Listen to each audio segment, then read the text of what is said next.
Welcome to the Eclectic Collection. Today is episode 24, Flat Tire in Pittsburgh. You may have heard in your life that people, friends specifically, acquaintances, whatever you want to call them, because they're all very different meanings to everybody, but people come into your life for a reason, a season, or a lifetime. And as much as that might be true, that makes me crazy because I'm one of those people that is a lifer. I really am loyal to a fault, and I just don't understand how somebody could be a necessary part of your life for such a long time and then mystically disappear. I'm not good at that. I've never understood it. And I'm not really good at leaving people. Severances are not my specialty. That person that always will be there to answer the phone and will always be there to go to reunions and encourage everybody to go to theirs. So it boggles me when it comes down to walking away or closing the book on a friendship that's been around for such a long time. I don't get it. I don't understand how you could be such a necessary part of somebody's life one day and just disappear the next. So for years, I've always had my own little standard, if you will, of the types of friends that there are. And you might argue that there's acquaintances, which are, people you just kind of know and you talk to once in a while, say hi to at work, but you don't really hang out with them or do things. And there's friends, which make cuts of the do social things with and talk to and give them a call once in a while, hang out and have a drink, go have dinner, lunch, whatever. And then there's the really good friends or best friends or the people that you're super close to that you would tell everything. They know probably more about you than you do yourself. So with the Flat Tire in Pittsburgh theory, assuming that you had somebody in your life and they were out, I say Pittsburgh because obviously I'm outside the Philly area, so I always use Flat Tire in Pittsburgh because it's about 5 hours away, so it would be annoying.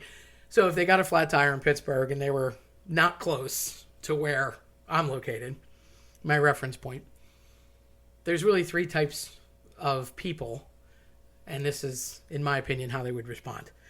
So there's that call-up friend. You would get a call, and your friend tells you they have a flat tire in Pittsburgh. And you would listen to them, kind of talk them off the ledge, hear what happened, how they got the flat tire. And that first type of friend would be like, oh, that's really a bummer. I'm sorry that happened to you. Hope it works out. And let me know when you get home. Call me and tell me how it worked out. Good luck. And they disengage, see you, bye-bye. So that's probably your cursory type friend. That's your acquaintance type. The second type, you get that phone call and they tell you they have a flat tire in Pittsburgh. And this person responds better and spends more time, possibly still non-committal. So they would stay on the phone with you probably until help arrives. They might even make calls and call you back or contact AAA or whatever roadside assistance service you have and stay with you the whole time until they got there, because none of them are quick, and talk you through even the tow, or if you got a lift over to a hotel and how to spend the night. Still distanced, but with you through the ordeal to make sure that in contact at least you were safe and that you had the next steps taken care of. And they might even do more and offer to, help you out or, make the call or pay for the hotel or make you a reservation or something of that nature. So they're, they're helpful and they're putting themselves out more, but still not there, if you will. And then there's the crazy people like me that I think is totally normal. And that's the, oh my God, what happened? I'm going to drive out there and get you. Now, it might be far and it might be time consuming and it might be unrealistic, but it's that all in 100% unconditional person. And those are the type of people that you want in life. Because even though you might be 5 hours away, and actually it might take that long for roadside assistance to get you, you just need that person. Sometimes everybody's different, and they say that you treat people like you treat yourself.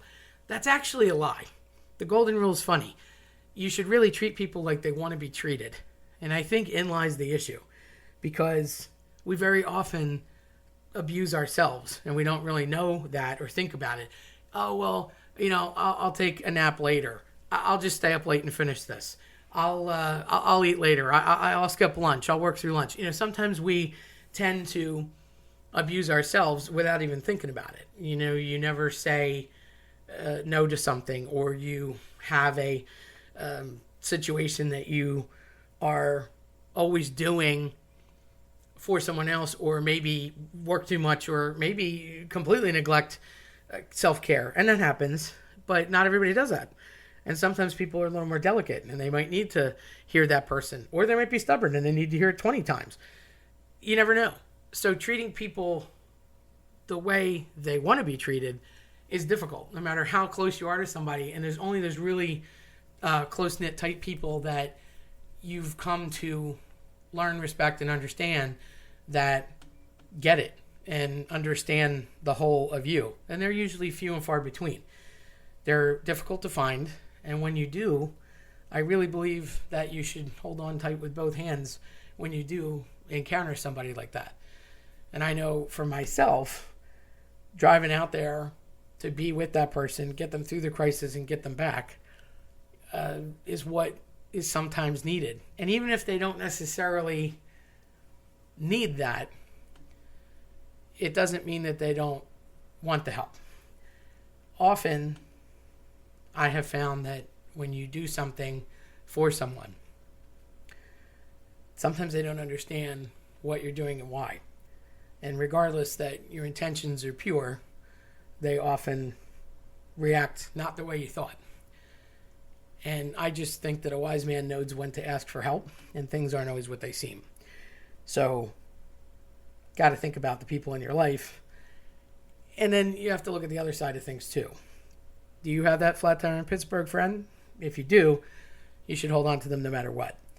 If they kind of just wanted to dismiss you as soon as possible, why waste time with that kind of person? And if you have, I'll say, a middle of the road individual, decide what you want to do with that friendship. Do you want to take it to the next level, or do you want to leave it where it is or discard it? Personally, when it comes to people, I'm a bit of a hoarder. I guess I often give the benefit of the doubt, and I just don't think there's any reason, with this earth being negative enough, with a lot of terrible things that happen, you have to look for evidence of good. So when there is a good person, and there's nothing worse than, that person goes away. It could be a death, and hopefully catch up with them later, or it could be they moved away. Although now with technician, and now with communication and technology such as it is, Technation, I like that. It's like a new thing. With communication and technology such as it is, it's really a lot easier to keep in touch with people. We all know we did that in the last 18 months, and that was unprecedented. So that's cool. And then there's just sometimes no good reason or some sort of negative thing that happened. And I guess you just have to assess, is it worth losing the individual, or do you just find a way to understand, accept, forgive, and move on?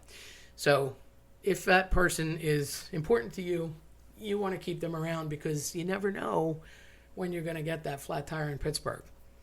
I know I've metaphorically had quite a few, and I've been lucky enough to have several people to turn to there. So it's not something you can get through this life alone. And I always made the metaphor of flat tire in Pittsburgh because, well, like I said, it's inconveniently not located next to Philly. It's the other side. I believe they say pop instead of soda like we do out here, but we can't hold that against them. Something new that has been going on I want to bring to your attention is the recent creation of a YouTube channel that I call Mysterious Morsels. And if you like any of the content that you hear on the Eclectic Collection podcast, some of it is going to be featured on the YouTube channel. So Mysterious Morsels, if you got a second and you want to take a look, it'll be a new medium. Instead of just listening, you get to see a few things. And some of the content is in that, I'll say, folkloric, spooky, different coincidence, superstitious, fun realm. And I did start out with some superstitions. So that's kind of the first line of topics if you're interested in that. Dreams, things like that. So that's stuff that you want to check out and at Mysterious Morsels on YouTube. So I would appreciate it if you get a minute, and love your feedback if you have time. If you liked what you heard today, then check us out at eclecticcollectionpodcast.com or follow us on your preferred platform. I'm Terry Chinaglia. Thanks for listening.